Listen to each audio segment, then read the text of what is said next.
Well, we get to have a great guest back on with us. We're going to talk about another film project that he has in the works. He's a director and producer of a film called No Greater Love. We talked to him during the Hornet's Nest rollout. So welcome back again, Chaplain Justin Roberts. How you doing, my friend? Good, good. I'm glad to be here. Well, I want to hear about this. I want to talk more about the details. I know we kind of touched on it a little bit back when we were promoting the Hornet's Nest, and nogreaterlove.org has a ton of information if people want to go there. I know you got an Indiegogo thing going on. So first, give me a little bit of an overview of what No Greater Love is.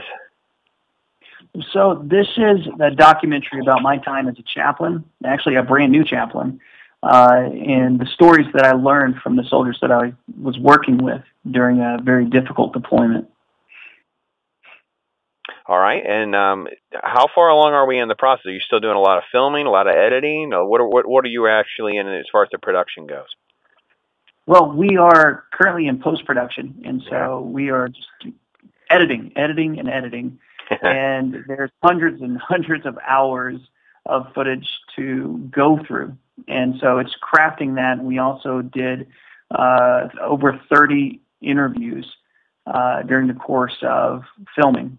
And so there's tons of interviews to kind of go through. And these are interviews with soldiers and Gold Star family members. And Gold Star family members are people who have lost a loved one during the war.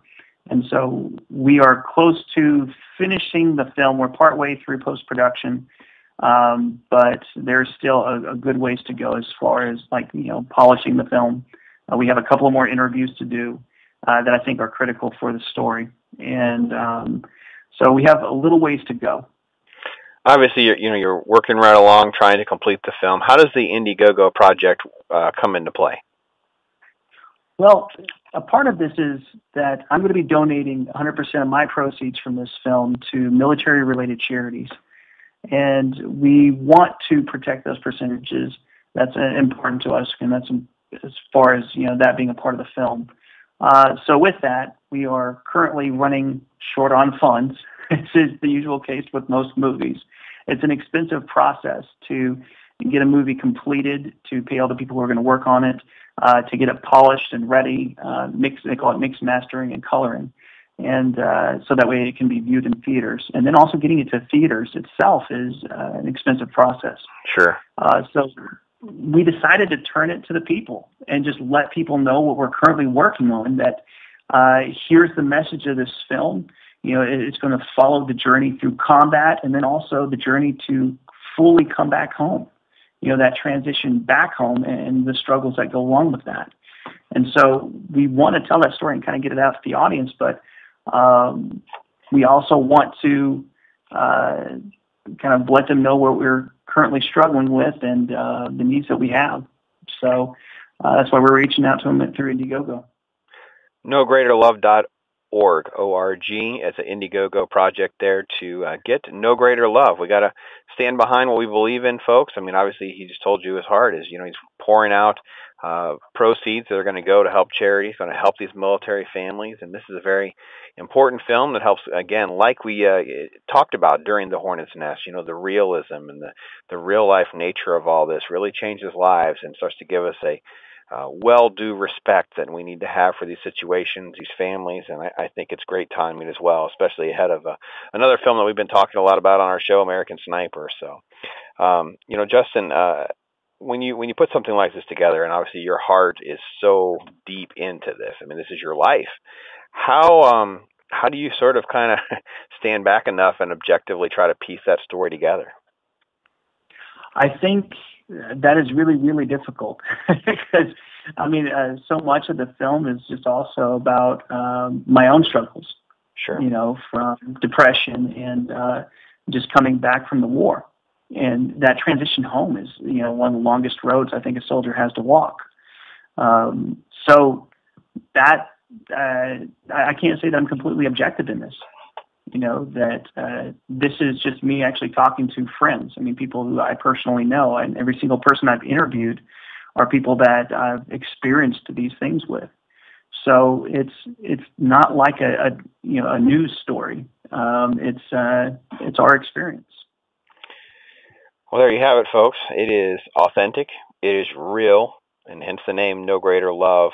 We got to get behind that. Indiegogo. We'll link to all of this so you can check that out, find out more information, contact Justin if you need be. And it's something I'm very excited about. Look forward to hearing a lot more about. And I appreciate your time sharing those details with us. I just have one last thing too. Absolutely. If people go to the Indiegogo site, we're not just asking for straight donations. They can actually pick up a DVD or Blu-ray pre-ordered, and we have tons of other gifts and prizes, for their donations. I mean, and it's all 100% tax deductible, so they can help us make the film. They can get a tax deduction from it. They can pick up a DVD or whatever else they want, and help us along the way.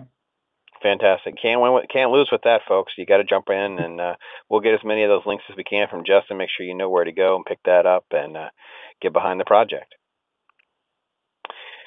Justin, thank you so much, and we'll do exactly that. We'll try to put everything together, and just grab some photos off your site and throw them on there, and hopefully it'll work out well for you. Awesome. Hey, I do appreciate it. That's good, man. How's everything else going for you? Doing okay? Doing good. I guess this is a pretty big side project, so it's hard to juggle everything, I imagine. This is on top of the chaplain job. Yeah. This is full time.